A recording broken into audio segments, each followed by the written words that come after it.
Miss Catherine here from the library, and I'm here to read you a book.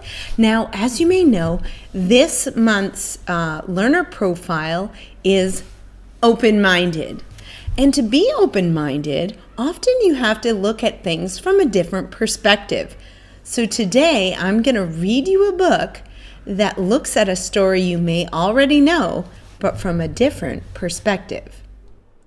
This is the true story of the Three Little Pigs, at least according to A. Wolf. He offers a different perspective on the story you think you know. I wonder what his version is. So let's take a deep breath and let's begin. Everybody knows the story of the Three Little Pigs, or at least they think they do. But I'll let you in on a little secret. Nobody knows the real story, because nobody has ever heard my side of the story. I'm the wolf, Alexander T. Wolf. You can call me Al. I don't know how this whole big bad wolf thing got started, but it's all wrong. Maybe it's because of our diet. Hey, it's not my fault wolves eat cute little animals, like bunnies and sheep and pigs. That's just the way we are. If cheeseburgers were cute, folks would probably think you were big and bad too. But like I was saying, the whole big bad wolf thing is all wrong. The real story is about a sneeze and a cup of sugar. This is the real story. Way back in Once Upon a Time, I was making a birthday cake for my dear old granny. I had a terrible sneezing cold. I ran out of sugar. So I walked down the street to ask my neighbor for a cup of sugar. Now, this neighbor was a pig, and he wasn't too bright either. He had built his whole house out of straw. Can you believe it? I mean, who in his right mind would build a house of straw? So, of course, the minute I knocked on the door, it fell right in. I didn't want to just walk into someone else's house, so I called, little pig, are you in?" No answer. I was just about to go home without the cup of sugar for my dear old granny's birthday cake. That's when my nose started to itch. I felt a sneezing coming on. Well, I huffed, and I snuffed, and I sneezed a great sneeze. And you know what? That whole darn straw house fell down, and right in the middle of the pile of straw was the first little pig, dead as a doornail. He had been home the whole time. It seemed like a shame to leave a perfectly good ham dinner lying there in the straw, so I ate it up. Think of it as a big cheeseburger just lying there. I was feeling a little better, but I still didn't have my cup of sugar, so I went to the next neighbor's house. This neighbor was the first little pig's brother. He was a little smarter, but not much. He had built his house of sticks. I rang the bell on the stick house. Nobody answered. I called, "Mr. Pig, are you in?" He yelled back, "Go away, Wolf! You can't come in! I'm shaving the hairs on my chinny chin chin!" I had just grabbed the doorknob when I felt another sneeze coming on.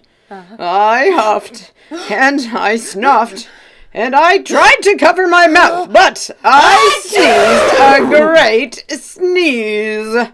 And you're not going to believe it, but this guy's house fell down just like his brother's. when the dust cleared, there was the second little pig, dead as a doornail. Wolf's honor!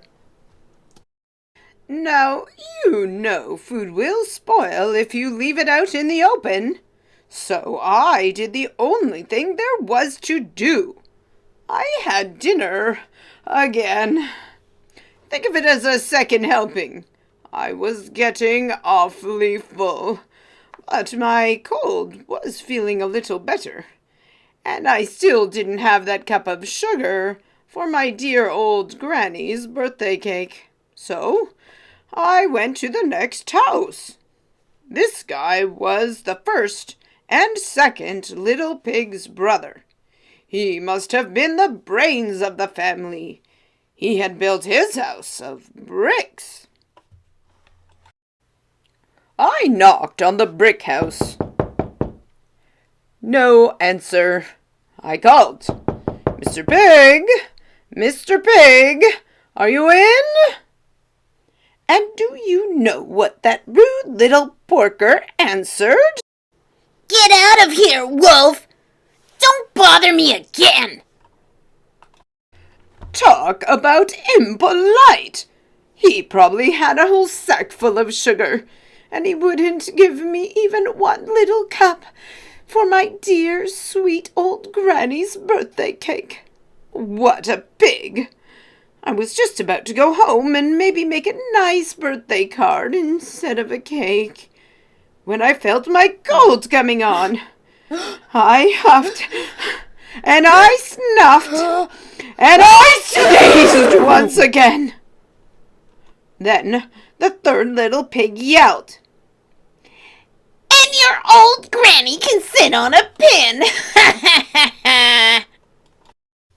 Now, I'm usually a pretty calm fellow, but when somebody talks about my granny like that, I go a little crazy.